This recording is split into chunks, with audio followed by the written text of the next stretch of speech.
to Simpler. We are three pastors, husbands, and fathers on a journey to make life simpler by holding Jesus as the core for every belief and practice. This journey has shaped us to be more like Christ, freed us from the shame of failure, and encouraged us to a deeper love of our Lord and God. We invite you to join us in the discussions that have shaped and continue to shape our lives. Every single year, well, for the last 3 years, because I never spend any of my allowance. I know I still get allowance. I'm 12. I get allowance. But I never spend any of it. And so for the last 3 years, I've thought about buying a PlayStation. And Michelle and I, we don't watch a lot of TV, but we watch the iPad. We stream a show before we go to bed every night. Mm-hmm. And I've thought You ever thought about like hanging a TV in your room? I have. Okay.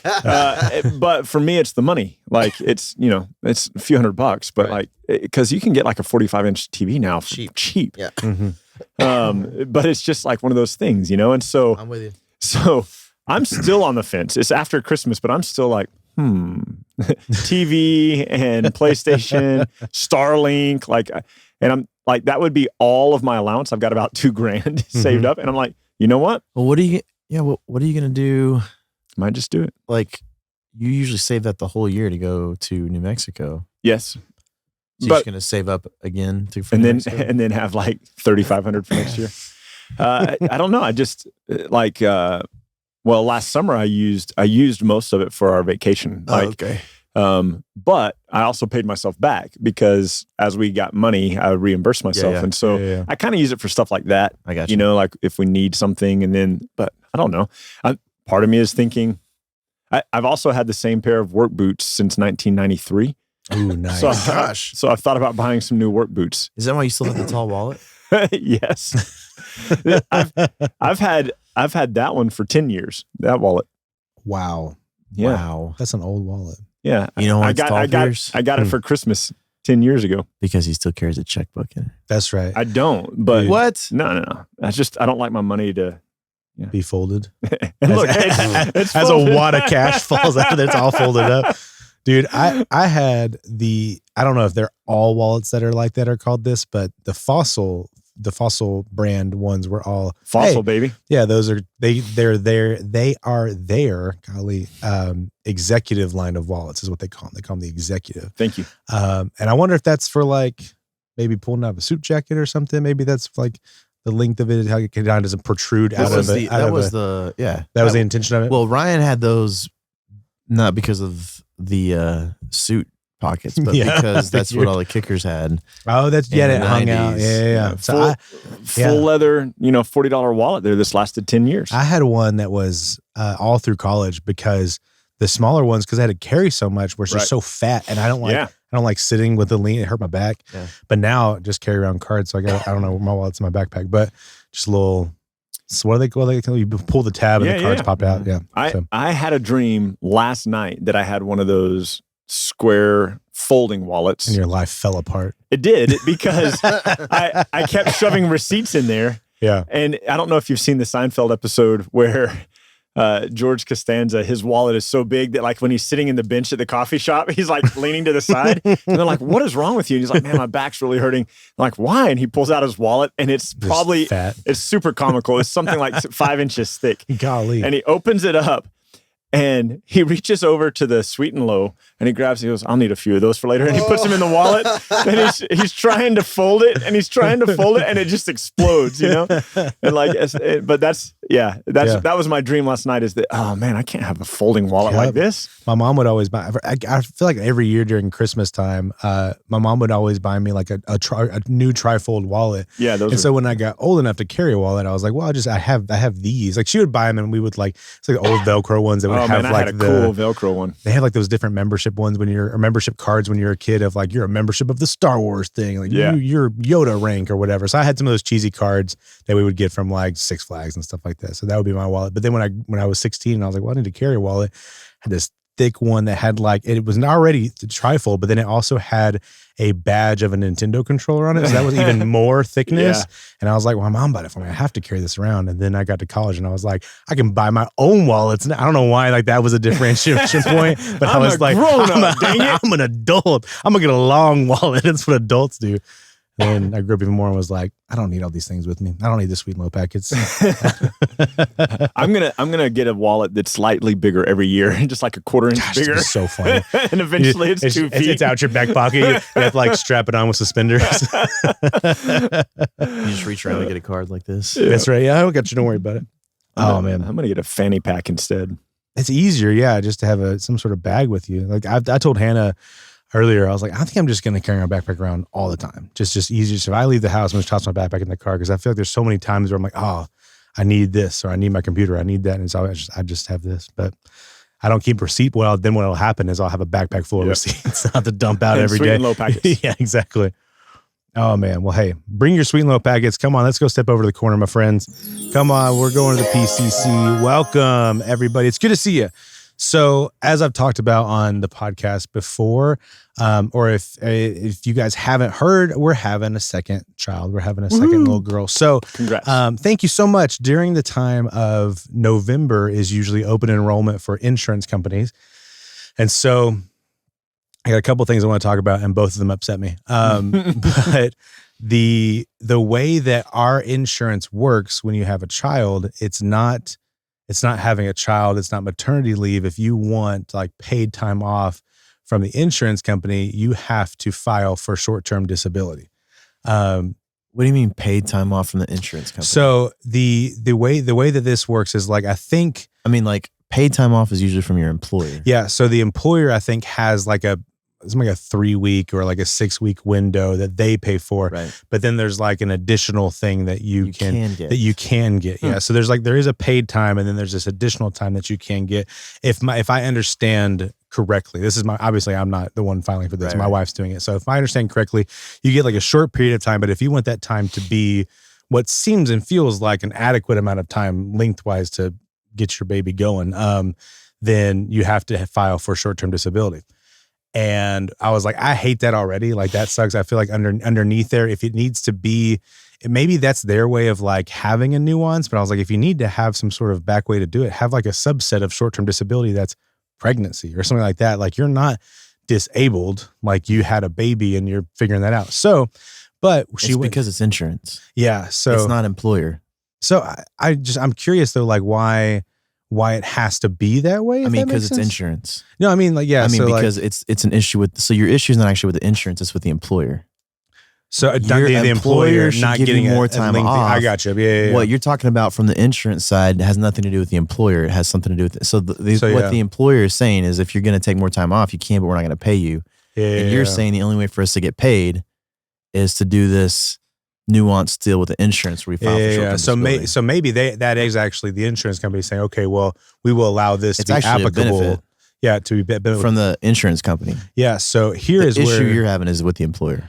Yeah. Well, I do have an issue. The other thing is an issue with the insurance company. So we applied for that. We said, okay, we're going to apply for this. And I guess this may not be. It's just them having to follow their own rules, I guess. And I'm saying change the freaking rules because we said, hey, we're going to add this on. And they ask, are you pregnant? And she said, yes. And they said, you can't add that on because add short-term disability. Add short-term disability because it's a pre-existing condition. Wait. So did they just call that a baby? Yes, exactly. Yeah. So like, or because you're pregnant, because which insurance is it? Aetna. How do you pronounce it? Yeah. Aetna. Yeah.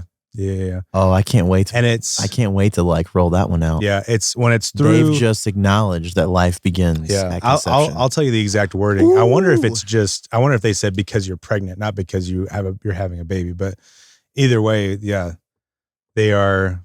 Yeah. Pregnant with what? With what? Yeah. What are you pregnant with? Yeah. So how do I know it's really a life yet until I have it? So I need to know. I need to have this insurance. Schrodinger's baby. Exactly. Schrodinger's. Well, what's actually in there? We don't know. But so she was denied that because it's a pre-existing condition. So I also I think I hate.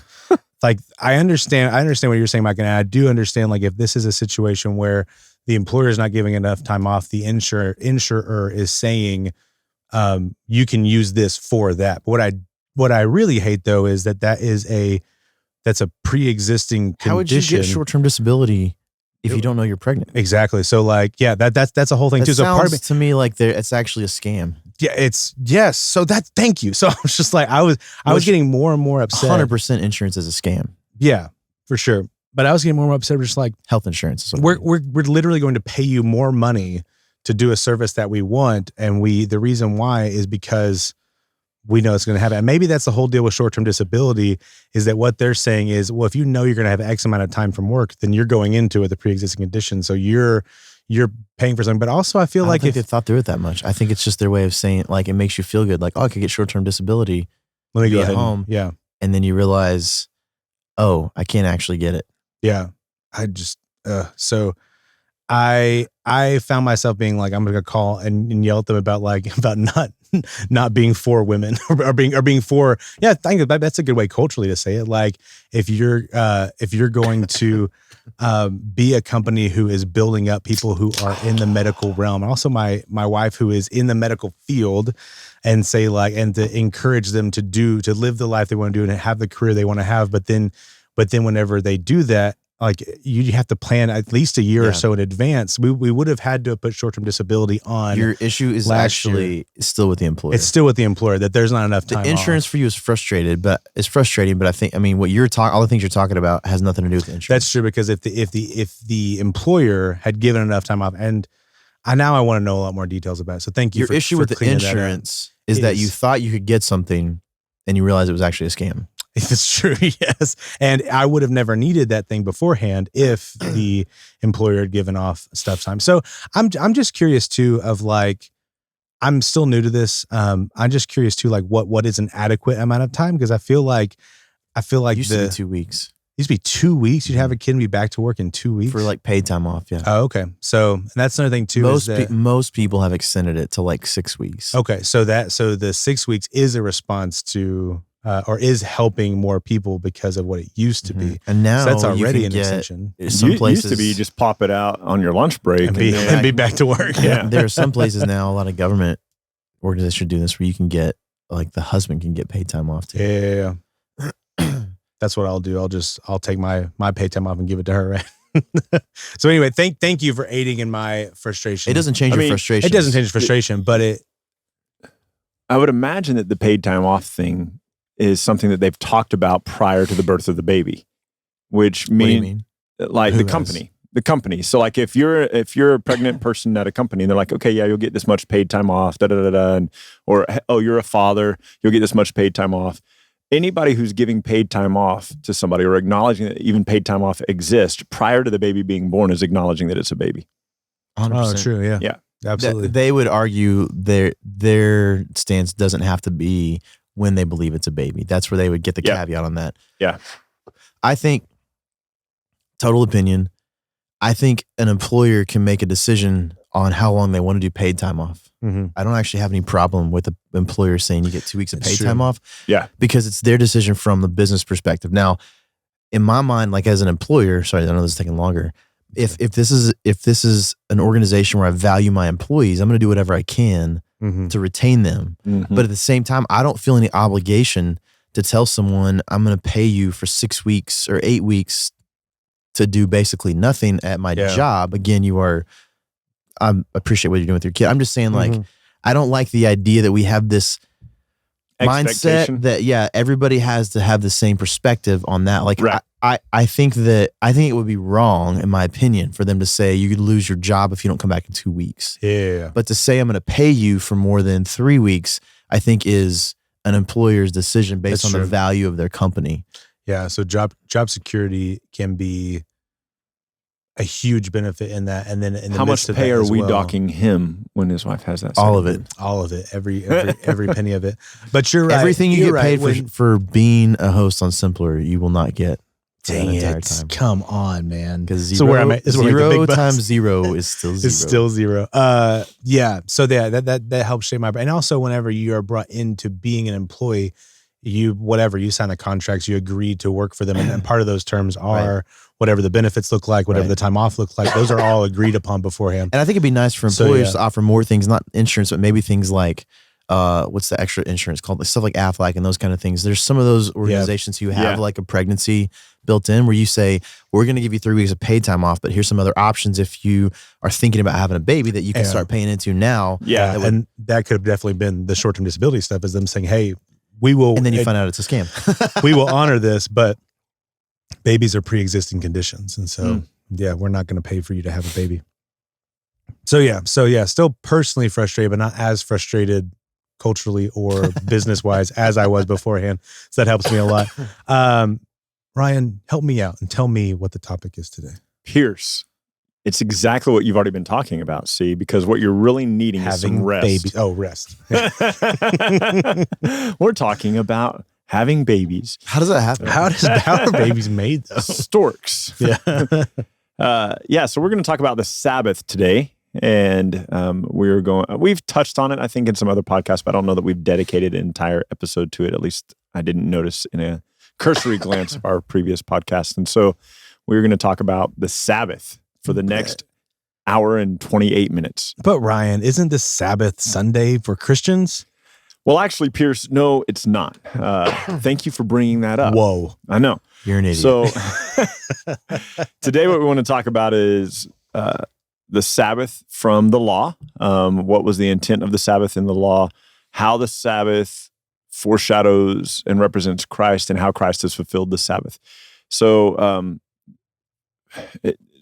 most people want to know what day the Sabbath is. I think that that's really the wrong place to start with the conversation, because I think that in and of itself shows a fundamental misunderstanding of what the intent of the Sabbath was in the Old Testament. And so the first mention of the Hebrew word Sabbat is in Exodus 16, and it is in conjunction with the manna that's being given to the people. So in Exodus 16, they're 2.5 months into their 40-year wilderness trek. And God has started supplying them manna. And this bread would appear on the ground like dew and frost every morning, and it would melt away in the heat of the day. And they were supposed to gather enough for every day. And if you are familiar with this story, if they kept it overnight, the manna would rot and stink and be spoiled. And so the intent was to see if the people would rely on God every day for their daily provision, and they would trust him. So they wouldn't gather more than they needed. They wouldn't try to hoard more than they needed. The exception was the Sabbath. So the Sabbath was modeled after creation. So in 6 days, God created the earth, and on the seventh day, he rested. Therefore, 6 days you gather manna, and on the seventh day you rest. 6 days you can do work in your camp. On the seventh day you can rest. And he mentions in there that like manna, that if you gathered manna the day before the Sabbath, instead of spoiling on the day of the Sabbath when you woke up, it would be fresh through the Sabbath. So on the day before the Sabbath, you gather twice as much as you would need. So you have enough for that day and for the Sabbath.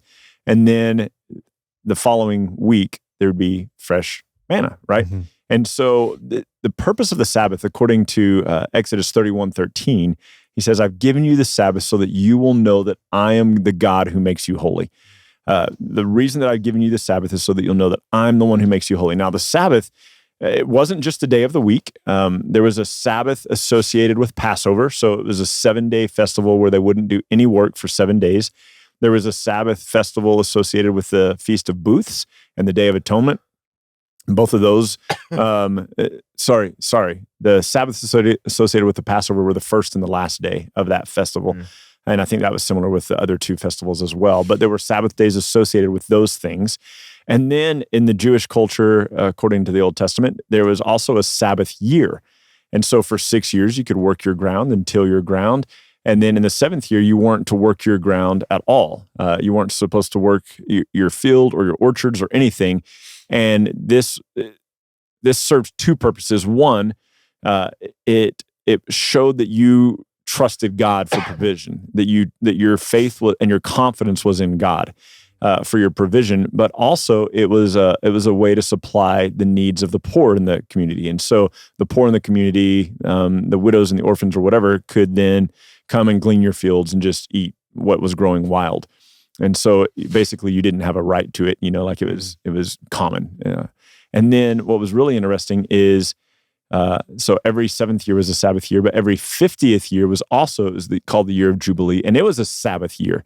So if year 49 is a Sabbath year because every seventh year, and then year 50 is a Sabbath year. So every 50 years, you had 2 years in a row where you couldn't plant any crops according to the Jewish tradition.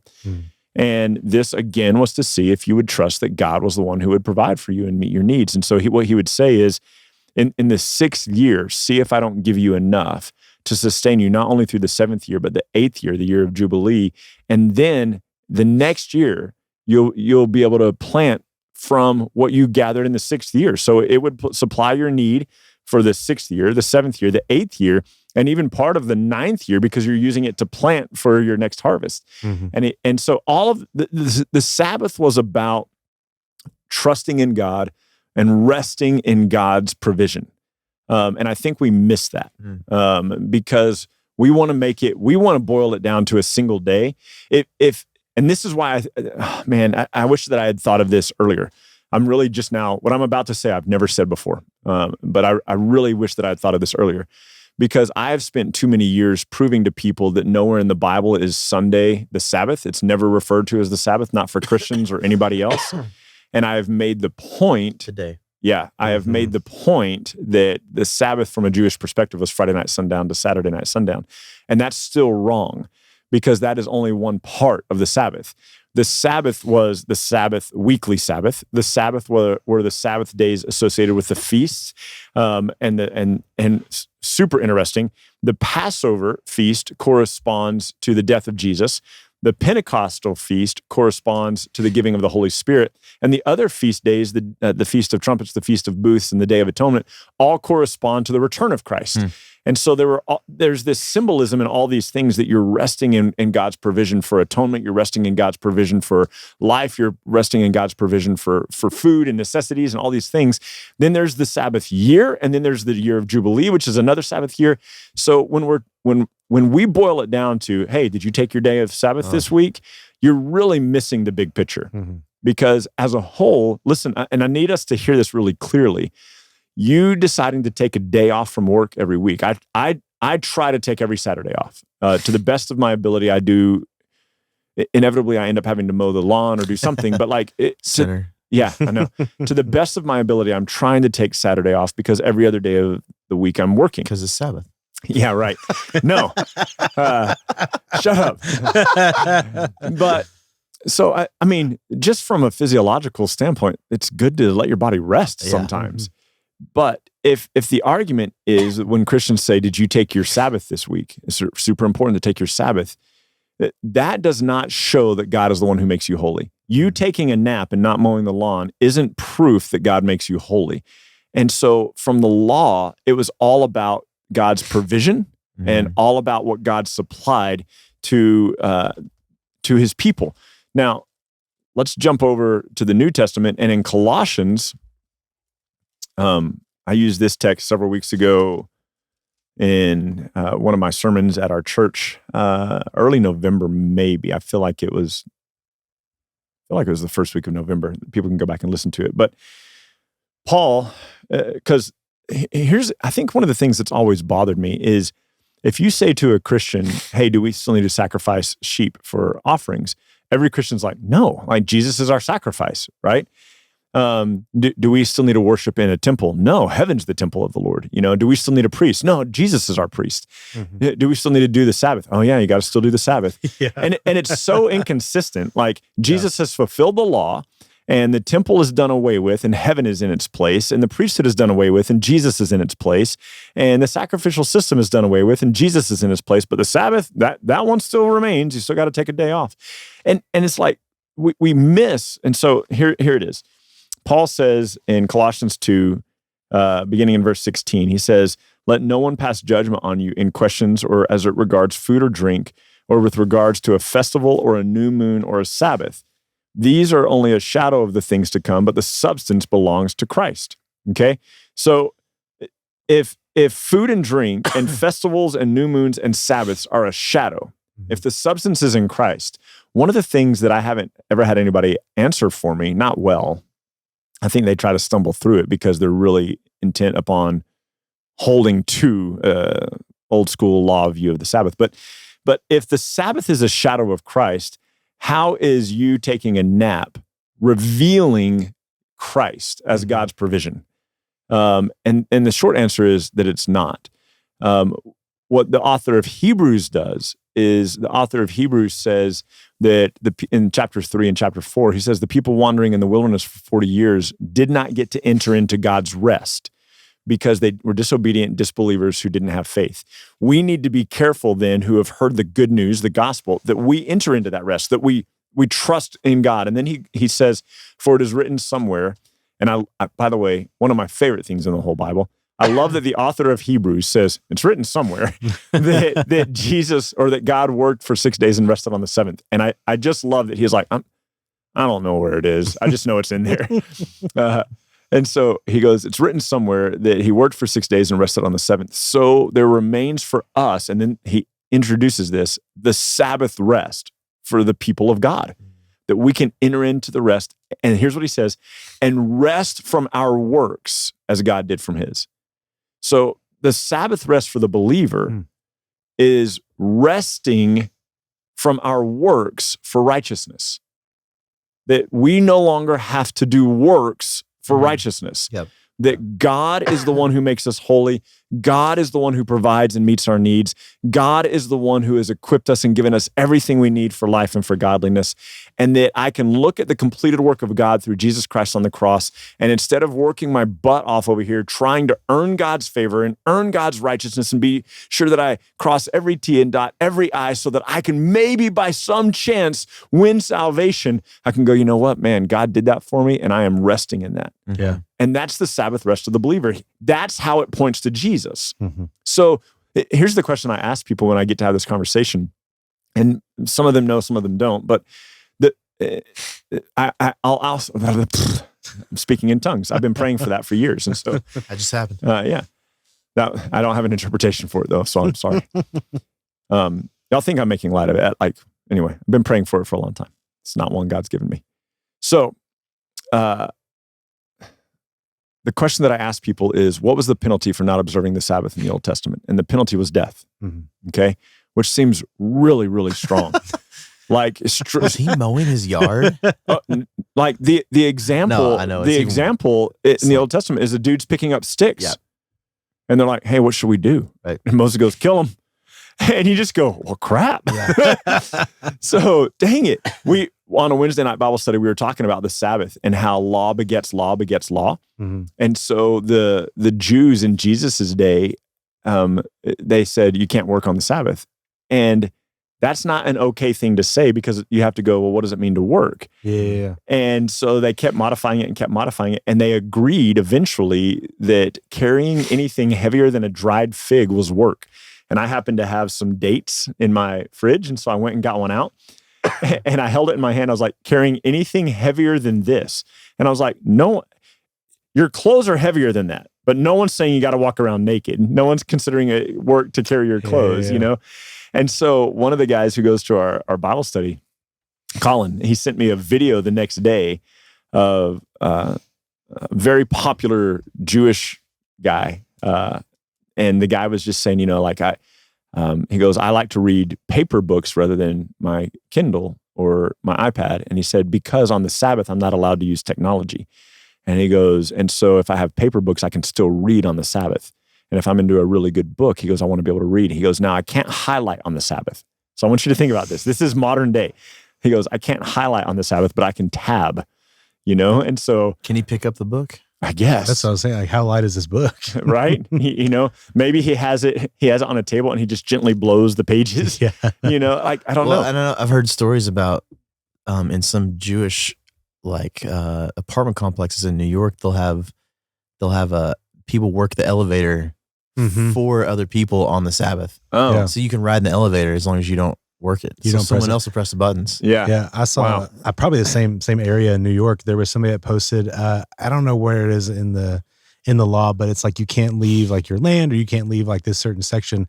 And so what they did is they have this either it's either a piece of wire or a piece of like fencing type thing to go around this whole subsect of New York. That way, if somebody needs to go do some shopping or go see somebody or whatever, they're still within their property or within their land. Yeah, that's why a lot of times they live in the vicinity of the temple or whatever. Yeah, because there's a distance you're allowed to walk. No, okay, maybe that's what it is. Yeah, synagogue. That's what they call it. There's So like when it talks about Jesus being in Bethany, it says it was about a Sabbath day journey, like in the text. So it's about 2 miles is what I think it was. Gotcha. And that was like, you couldn't, so like those of you who have your Apple Watches on and you're counting your steps, like, man, I mean, most people, unless you're sitting at a desk all day, most people are doing more than 2 miles of steps. Yeah. I've had acquaintances who have picked up the Sabbath and started observing the Sabbath. And it was super funny to me because they're like, you got to observe Holy Sabbath. And if you don't observe it, da-da-da-da. And what was really funny to me is a few months after they had started taking this really seriously, they were on vacation, I want to say in New York, and they were doing some sightseeing. And they said, well, we didn't make it back to the hotel before Sabbath. Thank goodness for God's grace. And it's like, wait a minute, like you've said over and over the importance of observing the Sabbath and you broke the Sabbath. And then your answer to that is thank goodness for God's grace. And so what they've just done inadvertently is say, man, the law sucks. We can't do it. Thank you for God's grace, but I got to do the law, like. Which is not actually a recognition of grace. No, it's not. It's fake grace. Yeah, it's totally fake grace. They should have died. Because what Christ has done is fulfilled the law for us. Mm-hmm. We get to rest in the completed work of God, and we get to put down the law. I mean, Paul, man, this is a way longer conversation that we don't have time for right now. But when Paul says, "Don't let anyone pass judgment on you in regards to what you can eat or drink," he's addressing the law. Mm-hmm. In regards to the new moon or the festivals, regarding the law. Don't let anyone pass judgment on you regarding the Sabbath. Mm-hmm. And then he's going to say later, he goes, for all these rules, do not handle, do not taste, do not touch. He goes, they have an appearance of wisdom, but they can't actually promote godliness. They can't actually make you more like Jesus. And so he said, all of this is just a shadow. Like same language that the author of Hebrews uses about the sacrificial system and the priesthood. Mm-hmm. There's not substance in the lamb that was offered on the altering. There's not substance there. Mm-hmm. It served its purpose as something that pointed to Jesus, and then the substance is Jesus. There's not actually substance in Aaron as the priest because he can't actually bring righteousness. Mm-hmm. But Aaron the priest pointed to the high priest who could. There's not actually substance in taking a day off of rest or having a Sabbath year. There's no substance in that. But there is great value in that it points to Jesus who allows us to rest from all of our works for righteousness' sake. And so it's just, and by the way, what's the penalty for not coming under the grace of God and stepping into the rest of God? Death. Mm-hmm. Hey, can you clarify that? Because I think you kind of like glazed over what Hebrews, you didn't even talk about it. Like you just all of a sudden said rest equals salvation, but you didn't actually explain that. Yeah. So from Hebrews.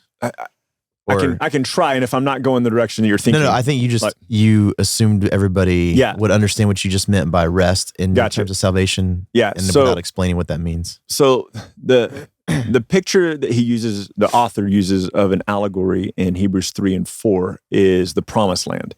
And the people of God are wandering from Egypt towards the promised land, and promised land is considered their rest, their inheritance. Mm-hmm. And he says, with most of them, God wasn't pleased. And he goes, because they were disobedient, they were disbelievers, and they had lack of faith. So he did not allow them to enter into that rest. And the author of Hebrews, paralleling that and he says, we've had good news preached to us too, meaning the good news of Jesus. And he goes, we need to be careful that we enter into that rest. So the reason that other people didn't was disobedience, disbelief, and lack of faith. So the opposite of that is believe this, put your faith in Jesus. And so it is an invitation to enter into salvation. Yeah, is what's happening there in Hebrews. And so he's just to clarify, he's using the allegory to a group of people who are Hebrews who understand the story of the promised land. Yeah, that the promised land is actually a picture of entering into Jesus or entering into salvation. Yeah, and that's how he's utilizing the word rest there. Yes. And then he clarifies it for us a few verses later by calling it the Sabbath rest, which if he hadn't said the Sabbath rest, I don't think we might speculate that this text was about the Sabbath, but it would be a lot tougher. Right. It's very good that he does that. And so one of the things he points out is that, and what's beautiful about it, to prove that them going into the promised land was just the shadow, because it's again a shadow, So Joshua, if you don't know the story, Moses dies, Joshua leads the people into the promised land. And then David later writes about, today, if you hear his voice, do not harden your heart as they did in the day of rebellion, for God swore you won't enter his rest. So here's the story. Some 450 years later, David is writing to his contemporaries. After the people are already living in the promised land, David is sitting probably in his kingdom in Jerusalem, the heart of the promised land. And he says, hey, we need to take warning from those guys because they didn't enter into God's rest, and there's a rest for us.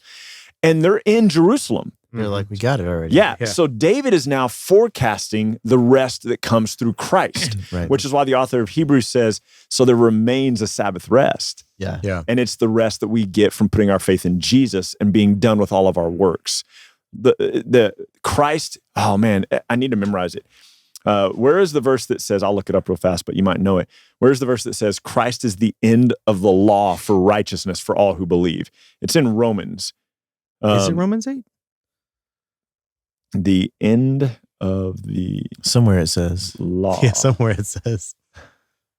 It is 10:4. It's 2 chapters 10:4, off, good buddy. Good buddy. All right, yeah. So Christ is the end of the law for righteousness for all who believe. Enter into that rest. Because, Jesus rebukes the Pharisees and he goes, woe to you, you scribes, you Pharisees, you hypocrites. He goes, you heap up burdens on people that they can't possibly bear. And you yourselves have never even been able to bear. And so he's talking to them about the law. And Jesus invites in Matthew 11:28, he says, come to me, all you who are weary and heavy laden, and I will give you rest. And it's an invitation. When he says weary and heavy laden, we talked about this at some point this fall in the podcast, but he's not saying you who have had a busy week. He's talking about those who are weary and heavy laden, who are borne down by the weight of the law. Come to me. You who want rest, come to me. There's rest in me. And so it's this beautiful picture that Christian, the Sabbath rest is saying, it is not my works that make me righteous. It isn't the work that I do that brings me into the promised land, into salvation. It is the work that God has done. And maybe give me your thoughts on this. Maybe we could say there was, because I like how the writer of Hebrews says it. What chapter is that? Is that 3, 4? There remains a Sabbath rest for his people. Yeah, it's like verse 11 or 12, somewhere in there. Anyways, yeah. 4:11. Oh yeah, it's 4:9. 4:9. So sorry. then, verse 8, for Joshua, if Joshua had given them rest, God would not have spoken of another day later on. Right. So then there remains a Sabbath rest for the people of God. For whoever has entered God's rest has also rested from his works as God did from his. So I think it's fine to say that there was a Sabbath that was observed under the law. Right. That is a different Sabbath, but a picture of the Sabbath that the writer of Hebrews is speaking of. Right. So there was an actual day, there was an actual year, there was an actual under the law Sabbath that people observed. Yep. That was literally just meant to be a picture of what God was doing. Like the sacrificial system. And that's where people get messed up, is like they say, we want to observe that Sabbath under the law. No. When it's always just been a picture. Like that's literally like saying, like, you hold a picture of your high school sweetheart for the rest of your life, being like, someday I'm going to marry her. I'm just going to stare at this picture for the rest of my life, hoping I'm going to marry her someday. Perv. You kiss the picture. And so that's in essence what it is to your point, there's no substance. The idea of Sabbath has always been a picture of what we call salvation. Yeah. God's provision of rest. Yeah. That's the simplicity of it, is that Sabbath has always been about entering into the rest of God, which is salvation through faith in Jesus, because we no longer are under our works for what he's done all the works for us. Well, and James and Galatians would both tell us that if you want to observe any part of the law, you've got to observe the whole thing. So those of you who would say, I don't have to do animal sacrifices anymore, but I still have to observe the legal version of the law, of the Sabbath, the law version of the Sabbath, then you got to do animal sacrifices too. If the value is in the day and the year and the Day of Atonement, if the value is in that and not in Jesus, then the value is also in that lamb on the altar. But it's not. The value's in Christ. It's actually, I mean, whether people realize it or not, it's actually spitting in the face of Jesus. Yeah, absolutely. Saying your work's not good enough. Yeah. You know what's funny is it's people who want to observe a Sabbath day are actually doing the exact opposite of what the Sabbath declares. Yeah. So they're like, entering man, back into their own work. Yeah, I've got to abstain from my work. It's about what I do. It's about what I can accomplish or not accomplish on the Sabbath, and it becomes about what you've done rather than what Christ has done. This is probably really sorry of me. It is. Just my I can't believe you said it. I have some friends who've done that too. People I used to be friends with, who like wanted to start observing the law and observing the Sabbath. Yeah. I just gotta quit talking to them about it. I'm like, if you guys want to like enter into that, I'm not saying like, I'm not trying to be unloving. I'm just like, you guys are like so convinced of it. Like, there was I'm not gonna waste my time trying to convince you otherwise. I forget what the guy who has whose dad is an Elvis impersonator. Do you remember playing with him? What was his name? What? Chris. Yeah, Chris. His dad is I forget Chris's last name. His dad is like the world's most renowned Elvis impersonator. Yeah, what? Yeah, it's so crazy. Cool. So my first snore was unbelievable. It was. Oh, there'd be 4 of us or 5 of us on the road. We had 2 hotel rooms. He would get his own hotel room. Yeah, we would pack into the other room. You could not sleep. It was unbearable. Goodness gracious. But anyway, very first trip with him, he was, we were driving, we had just gotten to town, we were going to pick up some lunch, and he was talking about what he's learning in the scripture. And he brought up, he's like, I didn't know that you were supposed to not eat bacon. And he's listing off all these things. And then you had a very quick conversation about how we don't follow after those things. We follow after Christ. If our faith is in Christ, we don't need to do these things. And then we pulled up into Sonic. He goes, I'll have a bacon cheeseburger. That's it. So like, I don't know if I ever recognized that. Immediately changed it. He was so probably awesome. like, right? So that moment, I thought, like, I was thinking about that later. It's like, what a cool response of like somebody who just didn't know. He's just reading the Bible and just didn't know. And then whenever he was given greater insight into Christ, he's like, oh, that's dope. Give me a bacon cheeseburger. I'll take the bacon. I'll take the extra bacon, please. What I would like to do is see anybody.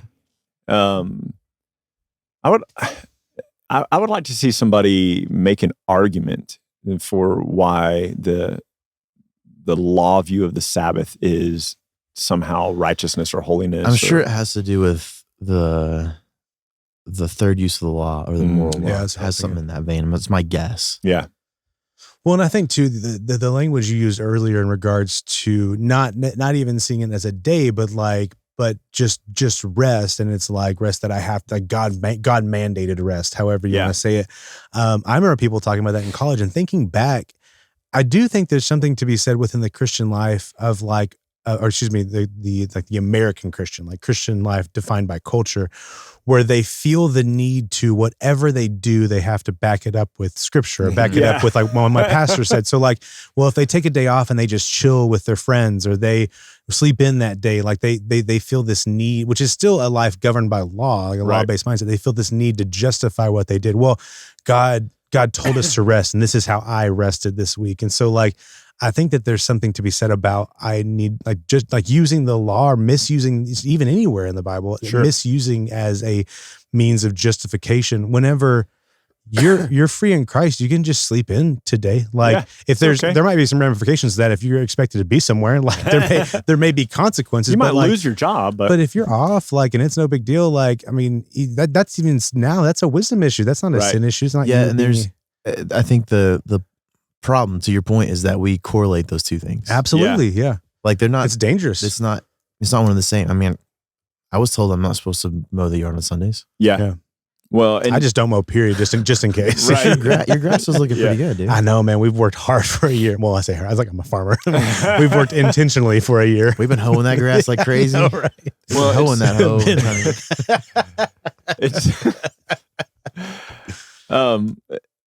It's interesting because like if all you're trying to do is make a case for the value of rest, like take some rest, man. Yeah. Like after the 12 returned back from their first missionary journey, Jesus said to them, like, come away, to a quiet place where we can rest. Like there's value in just taking rest. Don't make it about the Sabbath. Yeah. I do think that our Western culture loves to boast in busyness. Mm-hmm. We feel like if you're not busy, you're not effective. And I'm just like, man, I'm I'm going to work really hard. There are weeks and there are seasons in my life that are just naturally busier than others, but I'm going to work really hard to protect the time with my family. Yeah. And I'm going to work really hard to make sure that I can still date my wife, and that like when the kids, there was a few weeks back that we had a 3-day weekend. This must have been in October, I guess, but we had a 3-day weekend, and I think our boys had like 2 birthday parties to go to that were like at night, and they were both kind of like late. And then there was the next day, there was something the whole day. So the next night I was like, you guys got to get some sleep tonight. Like I could see it in their faces and their body language. No, can we stay up? And I'm like, man, your body needs some rest. Yeah. You're going to shut down, and like, that's just wisdom. Like I think that we take so much pride in just always going and always doing and always being something that we like. But these are 2 different conversations. Yeah, completely. Is your point. Yeah, this has nothing to do with the Sabbath. It has nothing to do with what you were saying, Pierce, is the benefit of those of us who put faith in Jesus is we don't feel the necessity to have to earn anything in the sight of God. No, yeah. From our work. And so it allows us the freedom to just do life. And here's what I think. Total opinion. If your entire goal of life, which it should be, is that Jesus is glorified in your life, that he's he's like the center, he's preeminent. Excuse me. They'll sneak up on you. I know. It sneaks up on me. Man. And you're so tired because you won't stop and rest that you can't do that very well. If you find yourself as a husband and father grouchy all the time because you're so tired, if you find yourself not a good example of the gospel because you're so tired, you need to rest. You need to rest. Yeah. Not because the goal is to be lazy, but the goal is to be the best you can be in glorifying Jesus. We've talked about this, Pierce, recently, where like, while I'm not in great shape, there is an aspect where I'm going to at least try to stay in okay shape, because I want to be A shape, whether it's round or not round. You're an old dad now. But for the goal of being able to do the ministry I feel like God's called me to. Yeah. Like some of these events I do, oh my gosh, like I'm always tired. Yeah. When I get back anyways. I can't imagine weighing 400 pounds driving that long. You know what I mean? Yeah. My bag of Cheetos on the way home and then getting back, and like you can't do it well. Is it wrong? No. Is it unwise? Probably, yeah. Is it a good idea? No. Yeah. So I think those are different conversations, though. For sure. Yeah. Dope. It'd be really hard to get to 400 pounds, I think. There's a joke. Some comedian, he was talking with a homeless guy, and the guy said, "You could be homeless tomorrow." He was like, "Man, I don't know. Like, I feel like I have enough family and friends that like it would take me a while to get to be like where you are." Oh no. So people, yeah. So on the same funny. regards to weight, people be like, "Well, you just gotta let go." But yeah, I gotta change a lot of things though. Like, I gotta not be as active. I gotta just eat junk. Like, I gotta. Yeah. It can't like I'm pretty active, so like I couldn't just eat bad. Yeah. I It'd feel like have to be your body would acclimate to that and utilize that energy when you're being active. I'd have to like literally not do anything. Yeah. You would just die from that, I think. I might. Just inactivity. You just shut down. Everything atrophies. Your heart's like, well, never mind. Right. I get to these points sometimes where I call it hitting the wall, where like I can tell I'm close to hitting the wall of like I think a lot of exhaustion people call it that. Yeah. So when I'm like on the brink or I hit it, which I did a few weeks ago, I have to force myself to like just lay down, which I'll do that normally anyways. Like I'm fairly busy, but it doesn't mean I'm not going to like take some time to sit on the couch for a little bit. I don't want to just burn myself out. But those days when I like have to force myself to not do anything, like I just want to go play disc golf, or just want to go ride my bike, or I want to go putt, or I want to go build something in the garage, and have to be like, no. So the only fix I can find is to actually find a TV show I want to watch, which is so hard to find good TV shows. Agreed. It can't be a movie, because when the movie's over, I'm like, all right, let's go do something. Yeah. It's got to be a TV show that can last for like 10 or 12 hours. Yeah. If not, I'm not going to rest. Oh, man. COVID. That was the hardest. Oh, yeah. I was stuck in the room and I couldn't move and I felt awful. I bet I spent more time during COVID looking for a show to watch than actually doing anything. Yeah. That is infuriating. You're just like, come on, I just want to watch something good. Scrolling, yeah. There's too many options. Have you ever tried the Netflix pick for me option? You ever done sounds that? Awful. Yeah, so it says like choose from me. It's based off your interests, which is nice, but whenever you share a Netflix account, that's not nice. And so I've never tried it, but You're like, My Little Pony. That's not I want to watch something else. So yeah, my mom's Netflix account has me, one of my sisters, and then whatever, like if we watch something for Riley, we watch something for Hannah, like whoever their friends are as it keeps going out. So it's like, this will never help me with anything. That's funny. But if it's just your Netflix account, try it out. Sabbath. Do you guys have anything else to say about the Sabbath? So they're just Netflix and chill. Sabbat. Yeah, you have about 4 days or 5 days, depending on whether or not you're a Jew or a Christian, to figure out what to not do this weekend. Oh, wait. Okay. Wait a minute. Hold on. It's about God being the provision for our righteousness. Yeah. And our rest. Yeah, and I really enjoyed, I've read Hebrews 4 so many times, but for just discussing it and walking through it, like, and it's just black and white there, black and right there. Black, that's true though, black and right there, but it's black and white there. Yeah, that's so beautiful that like it shows like it's just right there. That's such an easy conversation to have. Like there, I feel like a lot of people can make maybe poor arguments, but other arguments about other things, but then it's just literally it would be really hard as a for Christian word, like to go from Hebrews. It'd be really hard to make a case for observing the actual under the law Sabbath from the book of Hebrews. Yeah. You'd almost have to negate the book of Hebrews. Yeah, you'd have to. I think. You said something a second ago. I think that could be our simpler view. Right before I went off on the Hebrews 4 rant, and I forget the sentence that you said. But rewind a little bit, and there's our simpler view. Whatever I said. But you could also, just read this right here. You've our Sabbath rest is now fulfilled in Christ. That we rest from rest in God's provision for righteousness. We have entered His rest. Yeah, absolutely. If we put our faith in Him. Free from our works and resting in His. Absolutely. And to reiterate, that's Hebrews chapter 4, verses 8 through 10. But to kind of get the whole context, you can kind of read that chapter and see what's going on. Just start in chapter 3. Start in Genesis 1 and go to, to get the whole context. Sweet. Awesome. Well, if you guys don't have anything else to add, I have a sweet and awesome friend. And his name's Steven. I thought it was me. Dang it. Yeah, you're right under Steven. Yeah. That's fair. We go from sweet and awesome to colleague, and we are at the Garden Audio. We love being able to come in here and record, be comfortable here in the studio space, and just not have to worry about stuff like that. So Steven is a tremendous help. Yeah, and we kind of get to rest. We don't have to. Exactly. So Steven is like entering into the Garden Audio. Maybe we should call his property Eden. There you go. There we go. The garden. This is the garden. There we go. Yeah. The Garden Audio of Eden.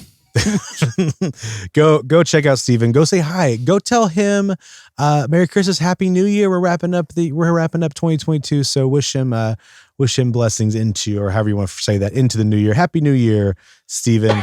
Comment on his most recent post and say, hey, Pierce sent me here, and then see what happens. Enjoy a conversation. While you're over there on social media, we are at Simpler Pod. Thank you guys for connecting and being a part of it. Follow along, send us messages, do all the fun stuff. It's a great way to connect with us and see what's going on, not only with the podcast, but also within our lives, within our ministries and stuff like that. Most of these things are tagged in the show notes, just a quick reminder. So if we mention anything with the church or with Eagle's Wings or with Ryan's art or anything going on, like we have these links and stuff able for you guys to see. So if you ever want to learn more, go to the show notes, go to our social media. But as always, keep Christ as core. What could be simpler than that? We'll see you next year. Bye.